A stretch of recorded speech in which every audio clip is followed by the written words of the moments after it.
पूर्व जन्म में मेरा एक दासी के पुत्र के रूप में अवतार हुआ, जन्म हुआ।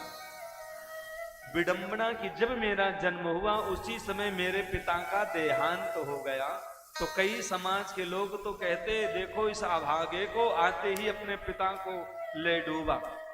कोई कुछ कहता, कोई कुछ कहता, क्योंकि प्रकृति का नियम होता है। जैसी हवा होती है ना, पलटने में नहीं समय लगती। हवा क्या करती है, वही समाज करता है कि सब सहाय सबल के, कोई न निवल सहाय।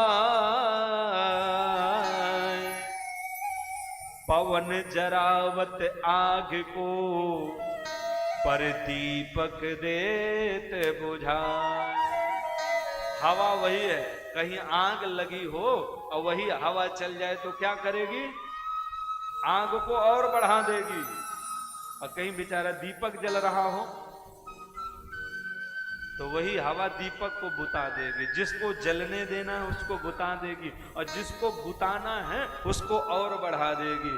समाज का भी काम है, जिसके पास किसी भी प्रकार की कमी नहीं है उसके सहायता में सब लोग आ जाएंगे, पर जिसे परम आवश्यकता सहायता की है उसके लिए कोई साथ नहीं देगा, कोई उसके पास नहीं खड़ा होगा। आपके पास पैसा है तो हजारों लोग आपको और पैसा दे देंगे, और आपके पास कुछ नहीं है तो आपको कोई भी फ्रूटी कौड़ी देने के लिए। आज एक मन ने सोचा, ये अनेक प्रकार की बातें सुन करके मेरे बच्चे के मन में कोई दूषित वातावरण न आए, इसलिए उस मन दासी ने बच्चे को लेकर के एक संत के आश्रम पहुंच गई। वहां के जो संत थे उन्होंने कह दिया, गुरु माता से आदेश ले लो और जहां गुरु माता सेवा बताते वही अपना रहो, करते रहो। आश्रम में रहने लगी, भगवान की मंदिर की झाड़ू बुहारी और गौ सेवा जो बता दिया वो माँ वही करने लगी। और उस आश्रम में एक बार चतुर्मासा करने के लिए, चतुर्मासा क्या होता है, ये 4 महीने जो बरसात के होते हैं ना, संत एक जगह रह के भजन करते हैं। क्यों? क्योंकि इन्हीं 4 महीने में सबसे ज्यादा जीव जंतु कीड़े मकोड़े है ना जन्म लेते हैं। पाप न हो तो संतों का भाव रहता है इसमें चाल फेर मत करो, चलो मत, कोई पैर के नीचे आ जाए, कोई कहीं आए, इसमें पुण्य करो, एक जगह बैठ करके रहो, वहीं सत्संग करो, वहीं भगवान का कीर्तन भजन करो। इसे संत चतुर्मासा कहते हैं। चतुर्मासा करने के लिए कुछ विरक्त संत उस आश्रम में आए। वहीं पर नारद जी बाल काल में थे, माँ भी सेवा करती, ये भी सेवा करते। संतों का जब भोजन हो जाता, उनके पत्तल में जो उच्चिष्ट प्रसादी बचती उसको स्वयं पत्तलों से उठा करके और स्वयं पा लेते। संतों के जगने से पहले स्वयं जग के उनके लिए फूल, बेलपत्र, दूर्वा, यज्ञशाला को साफ करना। संत बड़े प्रसन्न रहते और संतों ने नाम रख दिया बच्चा रामदास। कोई काम होता है तो बच्चा रामदास ये करना, बच्चा रामदास वो करना। नारद जी कहते हैं, जब मैं वो उच्चिष्ट प्रसादी पाता तो मेरा मन बड़ा निर्मल होने लगा, पावन पवित्र होने लगा। जीवन में खान पान का क्या प्रभाव है, ये बड़ी गंभीर से बात सुनने की है। एक ब्रज की, वृंदावन की सच्ची घटना है। हमारे स्वामी राजेंद्र दास जी महाराज जब मुश्किल से 7-8 वर्ष के थे, उनके जीवन काल की घटना है। उनके गुरु महाराज एक बार बड़े ज्यादा अस्वस्थ हो गए, बीमार पड़ गए, तो शिष्यों ने उनको भर्ती करा दिया अस्पताल में। अटल्ला चुंगी अपने वृंदावन में, वहीं पे राम कृष्ण सेवा मिशन अस्पताल का नाम है, पर उसको ब्रज में कारे बाबू कहते हैं। वहीं जब भर्ती हुए तो सब शिष्यों को मालूम चला, तो बेचारे कोई फल लेके आ रहे, कोई जूस लेके आ रहे, कोई कुछ लेके आ रहे, संतों के दर्शन करने के लिए जाते ही हैं। तो स्वामी राजेंद्र दास जी के मन में हुआ, सब लोग जा रहे, हमें भी जाना चाहिए। और विद्यार्थी जीवन जब होता है तो पैसे का भी अभाव होता है, पर पैसे तो अपनी जगह है। पर स्वामी जी ने सोचा, स्वामी राजेंद्र दास जी ने महाराज ने विचार किया कि मैं ऐसी कोई वस्तु लेके जाऊं जो अभी तक वहां न पहुंची हो। मान लीजिए मैं फल ही लेके जाऊं तो फल तो बहुत भक्त लाए होंगे, जूस लेके जाए तो और क्या लेके जा सकते हैं। भगवान की कुछ ऐसी प्रेरणा हुई, उनके मन में भाव आया कि जो महापुरुष भजनानंदी बैठे हैं, भजन कर रहे हैं, उनके चरणों को धुल करके चरण रज लेकर के जाऊं। तो स्वामी जी ने देखिए उस समय एक पात्र लेकर के और संतों के चरणों को धुल धुल के एक पात्र में ले लिया और अस्पताल पहुंच गए। सेवकों ने जब देखा कि आश्रम का विद्यार्थी आया है, महाराज जी को बताया, सबका प्रवेश नहीं था, बोले आ जाने दो। तो सेवकों ने पूछा ये क्या लाए हो, तो बताया ये चीज है। तो स्वामी जी के कान में लग के बोले, क्योंकि वो बोल नहीं पा रहे थे, अश्रु की बेचैनी थी, व्याकुलता थी, आंसू बह रहे थे, कान में लग के बोला विद्यार्थी और संतों के चरणोदक लाए हैं। तो कुछ बोल नहीं पाए पर मुख खोल दिया। सेवक समझ गए कि ये कहना चाहते हैं कि यह संतों का जो चरणों का जल है मेरे मुख में डाल दो। और जैसे ही वो चरणोदक मुख में पड़ा, एकदम मुस्कुराने लगे जोर जोर से। और जैसे मुस्कुराने लगे तो सेवकों ने पूछा महाराज आप हंस क्यों रहे हैं? तो बोल नहीं पा रहे ना, अब बोलने की भी समर्थता आ गई। बोले अरे तू सामने क्यों ना देखे? सब लोग कह रहे सामने तो कुछ नहीं है। अरे झूला में बैठी किशोरी जी ना देख रही? मतलब तुम्हें जब से किशोरी जी नहीं दिखाई पड़ रही, मेरे सामने खड़ी हैं, झूला में बैठी हैं, और तुम कह रहे हो क्या है? बोले किशोरी जी कहीं नहीं है।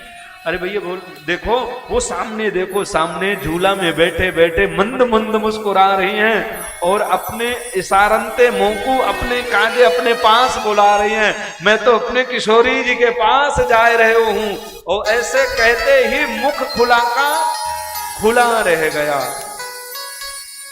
ये वास्तविक घटना स्वामी राजेंद्र दास जी के जीवन की है। वहां पर महसूस हुआ कि पवित्र पदार्थ का क्या प्रभाव होता है। जो मन बेचैन था, जो मन भगवान से मिल नहीं पा रहा था, पर संतों के चरणोदक को पढ़ते ही जो बाधाएं थी वो दूर हो गई और एक आत्मा परमात्मा से मिलने में साक्षात्कार हो गया। इसीलिए जब अंतिम समय आती है, आपने देखा होगा गांव में गोबर से लीप करके कुश के आसन में तुरंत लिटाया जाता था। गंगा जल तुलसी दल तुरंत मुख में डालते थे, भगवान का कीर्तन करते थे, बच्चों को नहीं आने दिया जाता था, इनका ध्यान परमात्मा में जुड़ जाए, ऐसा प्रयास किया जाता था। ये पवित्र वस्तु के पान करने का, प्रसाद ग्रहण करने का प्रभाव है। आप चिंतन करिएगा, विचार करिएगा। आप बिना लहसुन प्याज का प्रसाद पाइएगा, भोग लगा करके खाइएगा, कम प्रसाद लीजिएगा, आप देखिएगा कथा में कितना मन लगता है। और जिस दिन भी आप उल्टा सीधा खा के बैठेंगे उसी दिन आपका मन नहीं लगेगा। खान पीन का हमारे जीवन में इतना बड़ा फर्क है, इतना बड़ा महत्व है। यहाँ पर नारद जी कहते हैं संत जब भोजन कर लेते थे, उनके पत्तल में जो बच जाता था उसको मैं पाता था, उसे शीत प्रसादी कहते हैं। और उस शीत प्रसादी से मेरा मन बड़ा हल्का रहने लगा, निर्मल रहने लगा। संत कोई बात बताते मेरे समझ में तुरंत आ जाता। और एक दिन जब संत जाने लगे तो मैंने भी संत के साथ जाने का निश्चय कर लिया। मेरी माता आई दौड़ी दौड़ी, संतों के चरण पकड़ लिया, प्रभु आप इसे ले जाओगे, मेरा अंतिम सहारा तो यही है, मैं क्या करूंगी। तब संतों ने कहा ना बच्चा, तुम्हें भजन ही तो करना है, हमारे साथ करना है तो अपनी कुटिया में करो। और हकीकत भी यही है, भजन तभी करना चाहिए जब अपने कर्तव्य से मुक्त हो जाओ। मातृ देवो भव पितृ देवो भव, सबसे बड़ी माँ ही देवता है। जब तक माँ है तो माँ की सेवा करो, पिता है नहीं है। जब माँ नहीं रह जाए तब आप हमारे मार्ग में आ जाओ। क्योंकि मां को इस स्थिति में छोड़ करके भी भजन करोगे तो फल नहीं मिलेगा। एक देवता को दुखी करो और एक देवता को प्रसन्न करो। इसलिए जब तक मां है मां की सेवा करो, जब मां नहीं रहे तब हमारे धाम में आना। नारद जी मां की सेवा करने लगे, भजन करने लगे। एक दिन सोच ही रहे थे पता नहीं कब संतों के पास जाऊंगा। और उसी दिन की घटना है कि प्रातः काल मैया गौ दोहन के लिए गई कि एकदाम निर्गताम गेहम दुहंती निषगाम पति सर्पो दशत्पतः पृष्ठा कृपणा काल नोदितः। मैया गाय दुहने के लिए जाती है और एक सर्प के ऊपर पैर रख गया। उस सर्प ने मां को काट लिया। उसी समय मां की मृत्यु हो गई। बच्चे दौड़े दौड़े आए और कहने लगे, अरे तुम भजन कर रहे हो, तुम्हारे मां को सर्प ने काट लिया। नारद जी मृत्यु का स्वरूप क्या है ये जानते थे। आदमी सोया है जमी पर, लोग कहते मर गया। अरे आज तक था वो सफर में, पर आज अपने घर गया। नारद जी ने वहीं पर अंतिम संस्कार करने के बाद, क्यों तू ऊधम करता है ये सब बिगाड़ में, असली ठिकाना तो है तेरा प्रभु के दरबार में। और संतों के समीप गए। संत मिले नहीं, एक सुंदर सरोवर मिला। स्नान करके भगवान का ध्यान किया, भगवान प्रकट हो गए। और जैसे प्रकट हुए अगले क्षण ही अंतर ध्यान हो गए, छुप गए। झटपटाने लगे नारद जी तो आकाशवाणी हुई कि भगवान तब मिलेंगे जब साधना पूर्ण हो जाएगी। नारद जी ने कहा जब पूर्ण नहीं हुई थी तो दर्शन क्यों दिया?